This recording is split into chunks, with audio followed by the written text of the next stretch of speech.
그다음에 네. 68번 하시죠. 68. 다음 그림은 최근 10년간 2010년부터 2001년부터 2010년 몇몇 국가 통화의 환율을 계략적으로 그린 것이다. 순서대로 올바르게 나열한 것은. 네, 이건 뭐 좀 여러분한테 좀 일반적인 어떤 그 뭐 화폐 가치에 대한 센스를 잘 제공하는데, 첫 번째 그림은 이거는 뭐 당연히 우선 지문이 뭐냐면 이제 해당국 통화 대비 달러예요. 따라서 1달러 갖고 해당국 통화 얼마나 살 수 있나를 얘기하는 거거든요. 첫 번째 보면은 8.28, 이건 딱 뭐가 떠오릅니까? 1달러고 8위안이죠. 그렇죠. 네. 그러다가 최근에 2010년도 오면서 이제 6.5로 내려왔죠. 그러니까 과거에 보면은 굉장히 그 중국 화폐가 사실은 저평가됐어요, 보면요. 예, 그러니까 아주 구매력이 높은데도 불구하고 엄살을 부린 거죠. 그래갖고 이제 최근에 6.54 정도까지 이제 내려왔으니까 위안화 가치가 이제 올라간 거죠. 그러니까 그 대학생 여러분이 좀 어려운데 환율은 이렇게 생각하세요. 1달러 갖고 내가 살 수 있는 게 옛날에는 8.28위안인데 지금은 6.5밖에 못 사. 따라서 뭐야, 지금 달러 가치가 내려가고 위안이 올라간 거죠. 그렇죠? 예, 그렇게 보시면 될 것 같고, 8.28, 6.54. 가운데는 이제 전형적으로는 한국입니다. 잘 보시면 10년간인데, 여기에 이제 2010년까지 하네요. 그래서 피크로 1600 올라간 게 잠깐이지만 이게 뭡니까? 언제겠습니까? 이게 이제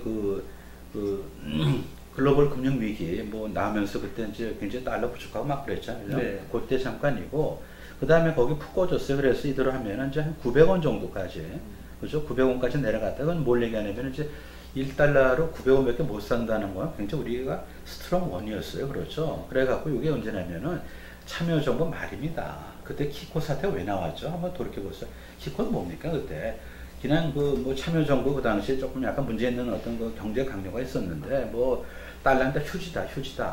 그렇죠?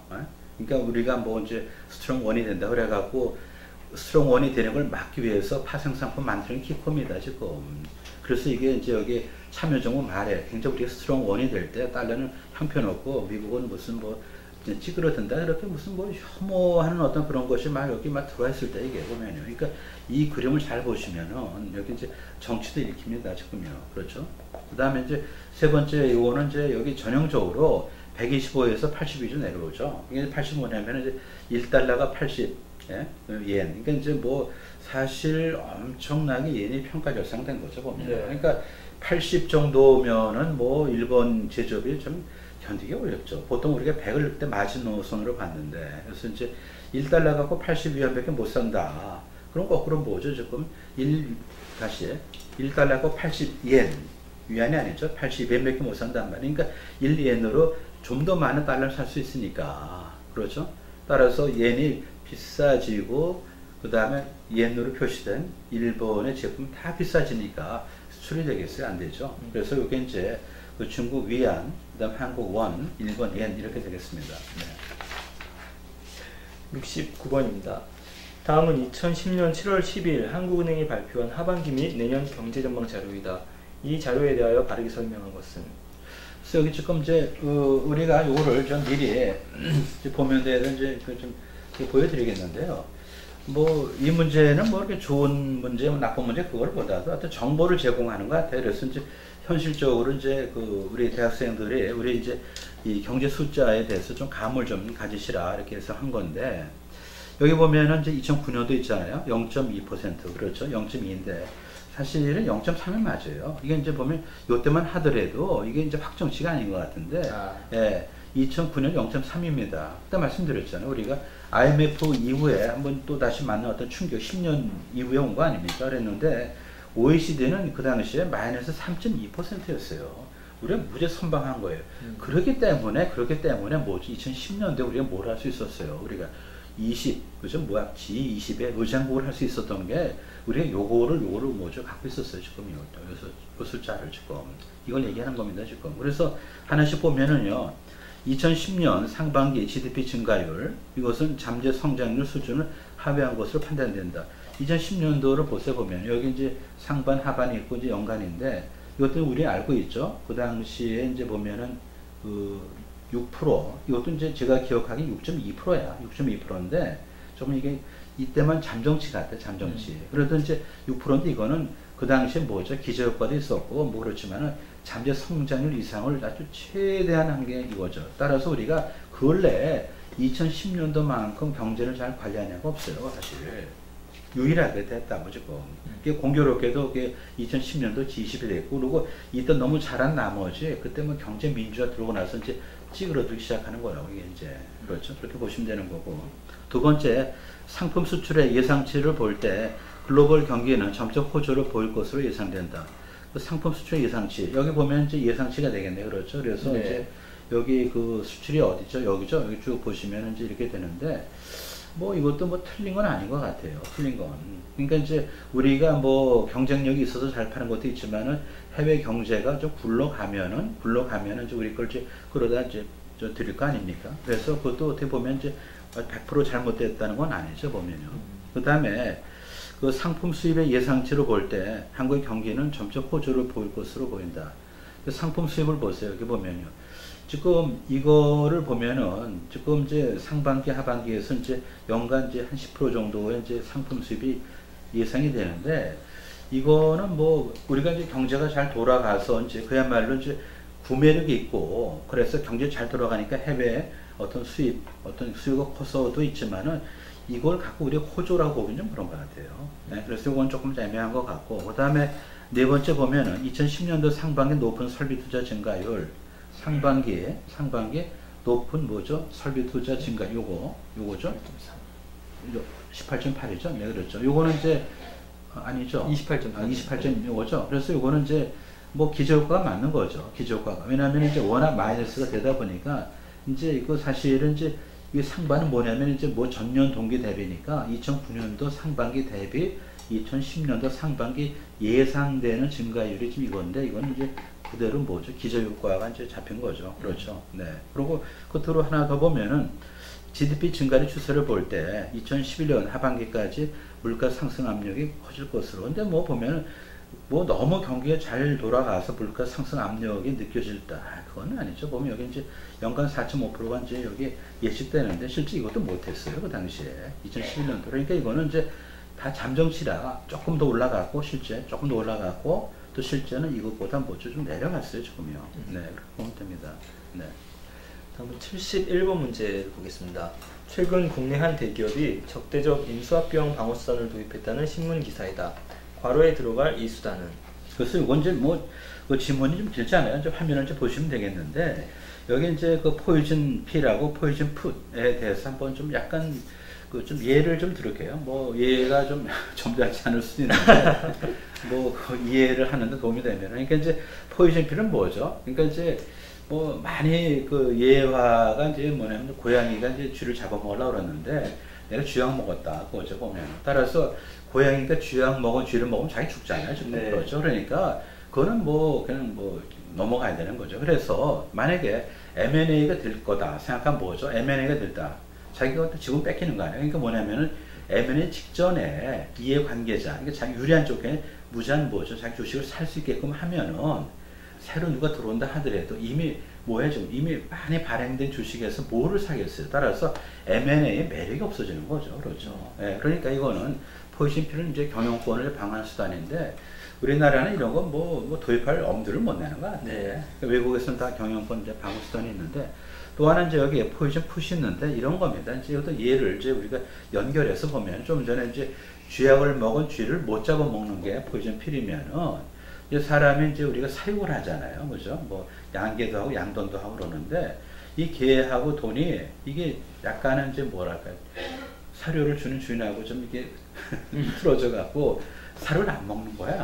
그러면은 이제 우리는 빨리 살이 좀 쪄야 양돈하고 양계를 하는 업자가 이제 회수를 하는데 네. 뭐 그런 게 그래서 뭐냐면 이제 예를 들어서 M&A를 앞둔 이제 M&A 대상이 되는 기업이 자기 자산을 다 팔아버리는 거야. 근데 어떻게 파냐? 그게 아니고 자기 가진 부채를 다 갚어. 그럼 뭐죠? 현금이 다 빠져나갈 거 아니에요. 그러면서 자산이 줄겠죠. 그러다 보니까 아주 몸무게가 홀쭉해지는 거죠. 그러면은 그 기업의 어떤 자산이 뭐죠? 핵심 자산을 팔려가서 설령 그 기업을 뭐예요 지금 인수한다 하더라도 매력적이 아닌 거죠. 앞에 거는 이제 쥐약을 먹은 뭐죠? 쥐를 잡아먹은 내 생명 위독한 거고 이번엔 그건 아니지만은 별 매력이 없는 거야. 그러니까 사료 먹지 않은 무슨 양계, 양돈 업자는 아주 곤란한 거죠. 그런 닭하고 그다음에 돼지를 사다 뭐 하겠어 지금. 그렇죠? 다이어트한 돼지 잘 안 어울리죠. 아무도 안 살 것 같은데. 아무도 안 사고 뭐 그런 정도입니다. 그래서 73번 다음은 법치주의를 경제정책적으로 설명한 것이다. 옳지 않은 것은?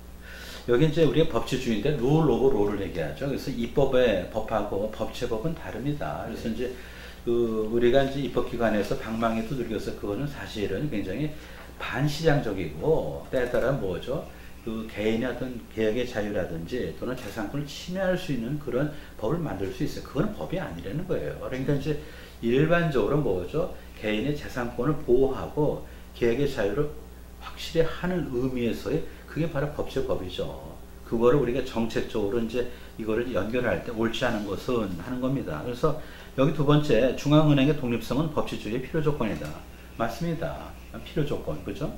그러니까 이제 정책으로 연결한 거예요. 그 다음에 금융 조세 특혜 같은 차별적 정책은 법치주의 위반이다. 맞는 거죠. 그러니까 우리 입법이랑 뭐냐면은 이해 집단에 끌리는 거예요, 사실요. 그렇죠. 결국 뭐냐면은 누구한테 편익을 주는 거 아닙니까? 그러면은 편익을 주지만은 편익을 주는 법을 만들어요. 그런데 그 법에 돌아가면 뭐죠? 누군가 그 편익에 뭐죠? 부담자가 나오게 돼 있잖아요, 지금요. 그거는 법치가 아니죠, 그거는. 예? 만약에 이제 뭐 국회에서 방망이를 두들겼는데 뭐 보면은 특정 어떤 계층이나 특정인의 어떤 뭐 권리를 제한하는 거, 그건 말이 안 되는 거죠. 뭐 잠깐 저기 뭐 이왕 많이 나온 거면 양초업자에 대한 어떤 그 풍자 알고 계시죠? 네. 알고 계시죠? 그게 이제 그 바스티아인데 보면은 조명업자들이 이제 총을 내서 굉장히 나쁜 놈이 있다는 거예요. 불공정하게 자기를 갖다 뭐 핍박하는 사람이 있다는 거예요. 바로 태양의 태양. 그래서 저 태양 때문에 우리가 좀 초를 못 파니까 낮에 모든 창문과 채광창을 다 가리게 해달라. 그죠? 그럼 뭐예요? 인공광이 뭐죠? 굉장히 수요가 많아질 거 아니에요. 따라서 양초업자들이 돈을 벌면 거기서 끝나는 게 아니고 양초는 뭘로 만들어요? 소와 양의 뭐야 좀 우지, 그 다음에 양지에서 나오기 때문에 목축업이 번창할 거다 그런 얘기예요.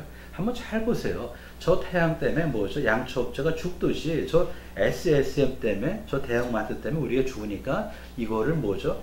햇빛을 가리듯이 똑같은 본질이에요. 똑같은 본질이야 지금. 어떻게 보면은 이 바스티아가 1850년대쯤 이 얘기를 했어. 그러니까 이제 200년 가까이 된 거 아니에요? 그 당시에 그런 풍자를 한 사람이라고요, 지금. 그죠? 여기 그다음에 이제 통화정책에서 볼 수 있듯이 준칙주의가 법치주의에 가깝다. 이 맞는 거죠. 그러니까 이제 사전에 뭔가 좀 투명하게 하고, 그 다음에 이제 룰을 공개를 해서 거기에 적응을 하게끔 하는 거죠. 그러니까 뭐 내가 정책 입안가니까 왔다 갔다 마음대로 하겠다는 게 아니에요, 지금요. 그게 아니죠. 그 다음에 정책은 일관성, 계속성, 시장, 경제, 양립성을 유지해야 된다. 이게 맞습니다. 그러니까 이제 1번이 아니죠. 재량적인 경제 정책이 법치주의다. 이건 아닙니다. 그러니까 이제 우리 입법도 뭐냐면 재량적인 어떤 법을 만드는 거, 이것이 법이라고 안 해요, 보면요. 그러니까 재량적인 뭐죠? 누구에게 도움이 되는, 그죠? 누구의 어떤 이익에 끌리는 그런, 그죠? 그런 법인, 그거는 사실 법치법은 아니죠. 네. 다음은 75번 문제입니다. 조선업의 불황이 지속되고 있는 상황에서 이미 체결된 선박건조 수주 계약의 취소 사태가 발생되고 있다. 선박 건조 대금의 20%를 계약금으로 먼저 받고 2년 후에 건조 작업을 개시하는 계약이 건조 개시일 전에 취소되는 사례가 지속적으로 발생할 경우 그 영향에 대한 설명으로 틀린 것은? 이제 어떻게 보면 이게 뭐 웃어야 될지 울어야 될지 모르겠는데, 선수금을 받고 계약을 취소를 한다 하면은 우리 집도 그렇지 않아요? 집값을 10% 선금 주고 네. 중도금 못 주면은 그걸로 끝이죠. 네, 근데 똑같은 그런 맥락인데, 이제 선박 건조에서 이제 요 사례입니다. 그래서 틀린 거를 좀 물어보는 건데, 일단 두 번째부터 보면은 선수금 이제 몰수죠. 네. 몰수로 이제 단기 순이익이 증가한다. 이거는 맞죠. 왜냐면은 어떤 형태로든지 돈을 받았는데 비용은 안 나갔잖아요. 그렇죠? 네. 그러니까 이제 수입은 잡히고 비용이 안 나가면은 그만큼 이익으로 잡히는 건 맞죠. 회계학적으로. 그렇죠? 맞습니다. 지금. 그런데 이제 세 번째도 수주 잔량이 줄어들잖아요. 그렇죠? 예, 그러니까 이제 그 선수금만 이제 우리가 갖는 거고 몰수하는 거니까 수주 잔량이 줄어들어서 조선업 판도에 뭐 좋은 영향은 아니겠죠. 그렇죠? 예. 그 다음에 이제 네 번째 보면은 장기적인 이익 창출 능력이 저하돼서 조선업의 주가가 내려갈 거다. 이것도 맞죠. 왜냐면은 지금 그 뭐 잠깐 뭐 상대방이 선수금을 주고 그걸 갖다 계속 유지를 못해서 내가 반짝 이익은 받지만은 이게 길게 보면은 장기적인 수익 창출 능력하고는 안 되잖아요. 그렇죠? 뭐 그렇습니다. 그 다음에 이제 수주 경쟁 격화에 따른 가격 인하로 조선업의 채산성이 약화된다. 이것도 이제 맞는 거고. 그러면은 1번 선수금 몰수로 조선업 현금 흐름이 개선된다. 그건 아니지. 이미 받은 거니까. 그죠? 이미 받은 거니까. 그래서 1번이 이제 정답이 됩니다. 그 다음에 이제 77번인데, 이게 이제 그 스토리텔링인 것 같아요. 보면 이제 하나의 이제 에피소드인데, 과거에 이제 독일하고 영국에 보면 이해가 달라가지고, 이런 어떤 이제 좀 에피소드 있었다 하는 겁니다. 그래서 19세기 특허 제도에 관련된 건데, 여기 내용을 보시면요. 이제 그 화면에 이제 보시겠지만은, 원산지 표시를 하기가 이제 거북하고 한쪽 반드시 요구하고 그런 어떤 상황 속에서 나온 겁니다. 지금. 그러니까 이제 우리도 보면은 이제 원산지 표시를 요구하잖아요. 그렇죠? 네. 네. 그러니까 이제 중국에서 이제 뭐 되게 이제 원산지를 이제 속이는 경우 많고, 그러니까 우리 같은 경우는 이제 중국에서 산 거를 원산지 표기를 조그맣게 하잖아. 뭐 조그맣게, 나라는 큰데 중국은 말이죠. 그래서 눈에 잘 안 띄게 하는 거. 이제 그런 거를 이해를 하시면 됩니다. 그래서 이제 그 일본, 다시 독일하고 영국의 이제 약간 숨바꼭질이었다. 원산지 표시를 둘러싼, 그렇게 이해를 하시고 보시면 될 것 같아요. 그렇죠. 뭐 추가적인 설명은 조금 좀 그렇습니다. 그 다음에 78번 문제입니다. 다음은 생명공학 연구에 대한 정부 규제를 비판하는 과학기술 전문가 라메즈님의 글이다. 필자의 주장과 가장 거리가 먼 것은? 지문이 참 좋더라고요. 그래서 뭐 문제 자체가 뭐 이렇게 뭐 선박한 건 아닌데 그 지문이 마음에 들었어요. 그래서 그 규제가 사실은 이게 뭐 어떻게 보면 좀 필요한 것 같지만 그 부작용이 많거든요. 그래서 이제 평소에 이제 저 생각하고 일치가 돼서 이렇게 막 골라봤는데, 거기에 뭐 우리 이제 화면에 보시면 되겠지만 이렇습니다. 그 생명공학 연구를 금지하면 오히려 사태를 악화시킬 가능성이 크다. 그래서 금지하면 암시장이 만들어지죠. 그래갖고 필요 이상으로 높은 가격에 매겨질 것으로 여겨지는 거. 조금 뭐 글쎄 이거는 좀 조심스러운데, 뭐 그 시험관 아기 이런 것도 예전에는 좀 시비가 많았어요. 네. 생명에 대해서 뭐 저는 뭐 근데 그거를 만약에 법으로 차단했다면 어떻게 됐을까? 암시장이 만들어지고, 그러고 또 때에 따라서 투명하지 못하니까 뭐죠? 굉장히 아주 어두운 그런 그림자가 비춰졌을 거예요. 그래서 이 과학기술 이쪽도 보면 우리가 윤리도 중요한데 윤리만 갖고 우리가 접근하는 좀 그래요. 그래서 좀 다각적인 이제 좀 접근을 해야 된다는 생각입니다. 그래서 그러면 생명기술은 실제보다 고가로 변질돼 빈부격차에 따른 이용 능력의 차별만 점점 더 벌려놓게 된다. 그 시험관 아기를 예를 들어 봅시다. 아주 천문학적 숫자다 하면 어떻게 됩니까? 그 돈을 갖고 있는 사람한테 혜택이 가는 거 아니에요. 근데 그게 아니고 이제 상당히 이제 기술이 뭐죠? 개발되고 노출되고 사례가 많아지면서 그 시험관 악에 대해서 비용이 내려간다면 웬만한 중산층까지도 혜택을 볼 수 있는 거 맞잖아요. 그렇죠. 그러니까 이제 이것도 기술 확산을 위해서는 이제 그 규제가 능사가 아니다라는 그런 얘기였습니다. 네. 또한 금지 조치는 기술이 지하로 숨어들게 만들고 결과적으로 기술의 위험성을 줄이는 안전 기준이 설정되는 길까지 막고 말 것이다. 맞잖아요. 그렇죠. 그러니까 처음에는 되게 부작용이 있잖아요. 그래서 우리가 이제 안전 기준을 이제 마련하는데 이것이 수면 밑으로 내려가면 모르죠. 지금. 그래서 전부 다 우리 뭐라 그럽니까? 이제 의술을 펼칠 수 없는 사람들이 막 하는 거. 그런 거 이제 우리가 다 뭐 이렇게 얘기를 하는데, 이런 식으로 만약에 그 생명공학 연구에 대해서 너무 윤리 그런 잣대를 대면은 결과적으로 좀 부메랑 돼서 우리한테 손해가 끼쳐질 거다 하는 겁니다. 네. 다음 79, 80 연속 문제입니다. 애담 스미스의 국부론의 일부분이다. 읽고 물음에 답하시오. 네, 뭐 좀 너무 길죠. 그래서 이제 그냥 우리가 같이 얘기합시다. 이제 아담 스미스는 기업인에 대해서 그렇게 좋은 묘사를 하지는 않는 것 같아요. 네, 그래서 이제 그들을 만나기만 하면 항상 뭐죠?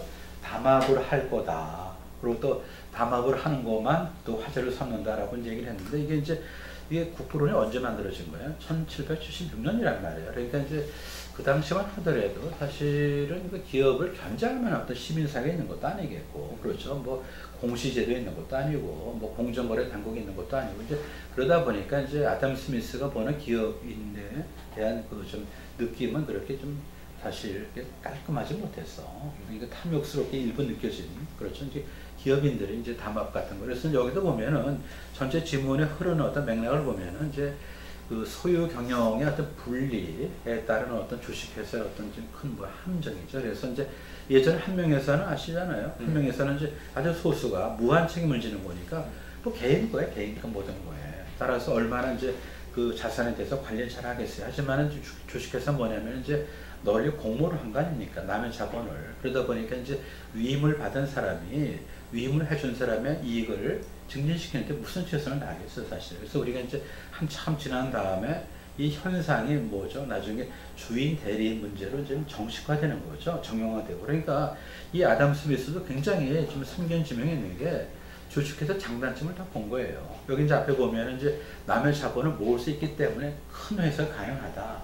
하지만 소유하고 경영이 이제 그런 얘기는 없지만 이제 동상이몽을 그죠 꿈꾸는 어떤 집단들이 모인 어떤 뭐죠 조금 주식회사이기 때문에 그 안에 낭비하고 비효율이 꽤 있을 거다라는 뭐죠 비관적인 얘기를 하는 것 같아요 지금. 그래서 79번 다음 보기 중 아담 스미스가 우려하는 상황을 가장 잘 설명한 거는 뭐죠? 주인 대리인 문제가 되는 거죠. 그러니까 1776년에 비록 주인 대리인 어떤 그런 프레임은 아니더라도 그죠? 그런 논리로서 이제 기업을 봤다는 겁니다. 네. 그 다음에 이제 아담 스미스의 논지를 가장 잘 설명한 것은 그래서 주식회사는 시장 경제 꽃이다. 이거는 좀 너무 좀 약간 과장된 거죠. 그 당시엔 그건 아닌 것 같고. 그 다음에 이제 남의 회사와 같은 형태의 기업이 많아야 한다. 이것도 아니죠. 그러니까 여기서 뭐냐면 남의 회사는 이제 이게 왜 가능했냐. 두루두루 널리 남의 자산, 다시 두루두루 남의 돈을 모을 수 있었으니까 가능하다 하는 걸 얘기한 거고. 그 다음에 네 번째 보면은 소유 경영의 분리는 기업 경영의 태만을 조장한다. 이건 맞는 거죠. 그러니까 이제 태만은 뭐냐? 그러니까 주인을 위해서 최선을 다 안 하더라도 누가 감시 감독하는 마땅한 것은 뭐 장치가 없다는 거죠. 그렇기 때문에 이제 나름대로 뭐야? 태만이 조장된다. 그러니까 태만, 쇼킹 비헤비어라고 나중에 이제 우리가 이것도 굉장히 엄밀한 이론적인 어떤 세팅이 되는데 그 전에 이제 이렇게 아담 스미스가 이 76년에 1776년에 이런 이제 얘기를 했다는 건 굉장히 놀라운 거죠. 네. 그래서 여기까지입니다. 네. 네, 이상으로 테스 2회 기출 문제를 모두 풀어봤습니다.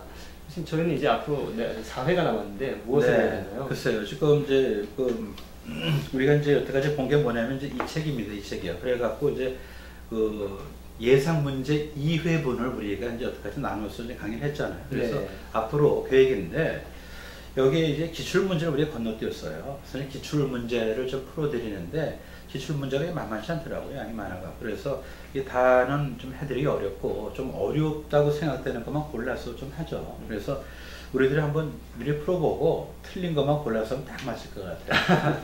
좀 많을 것 같습니다. 이렇게 이제 김용원 실장 뭐 실력이 있으니까 그래서 이제 한두 개 틀리고 다 맞았다 하면은 한두 개만 우리가 하면 되는 거고 또 반대로 또 많이 틀리면 우리가 또 뭐죠? 많이 해야 되고 이게 농담이고 그래서 좀 어렵다고 생각되는 것만 골라서 지금 4회에 걸쳐서 기출 문제를 해설해 드리겠습니다. 네. 네, 여기까지 교수님 감사합니다. 네.